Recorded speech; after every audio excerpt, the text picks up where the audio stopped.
Well, the president-elect also considering adding a new position to his administration, a first-ever crypto czar. This role would oversee cryptocurrency policy and regulation and act as a liaison between Congress and the White House. Trump's top team is meeting with Bitcoin and crypto experts to discuss this role.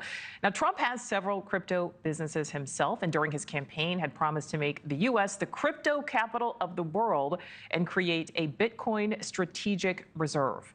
NewsNation's Robert Sherman is following the Trump camp, joins us live from outside of Mar-a-Lago there. Robert, what would a crypto czar role look like in this new administration?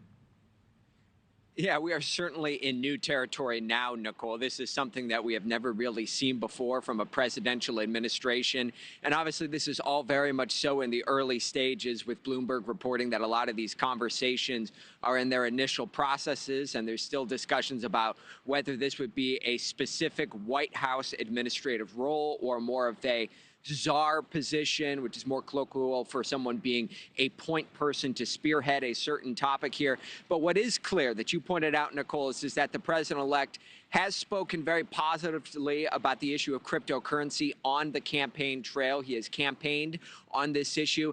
In fact, he even spoke at a Bitcoin conference in Nashville, Tennessee this summer.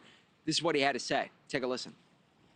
If crypto is going to define the future, I want to be mined, minted, and made in the USA. It's going to be. It's not going to be made anywhere else. And if Bitcoin is going to the moon, as we say, it's going to the moon, I want America to be the nation that leads the way. And that's what's going to happen. No, you're going to be very happy with me. And don't look now, but look at the price of Bitcoin in just the last month there, really skyrocketing ever since the election. And that's largely because there are a lot of cryptocurrency investors who remain optimistic that this administration will be favorable to Bitcoin and to cryptocurrency in the future. But of course, very early stages here, Nichole, and very much so in uncharted waters on this front. Nichole. Yeah, so speaking of that uncharted waters, Robert, Democratic lawmakers kind of trying to make a last-second push on the issue of cryptocurrency. What more can you tell us about that? Yeah, I mean, especially when you look at Senator Debbie Stabenow from the state of Michigan. She's been trying to push cryptocurrency legislation since this summer and has encountered some roadblocks, both from within her own party as well as from across the aisle, looking for ways to offer regulations and consumer protections, trying to make a push here, according to Politico, before the new session comes into effect and Republicans take the majority in the Senate. Obviously, the clock is ticking on that front there, so not a lot of time to be working with here. But this is something that people have been talking about in the United States Senate.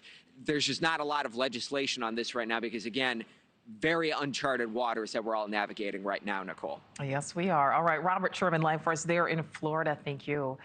Thanks for watching. Go to joinnn.com to find News Nation on your screen.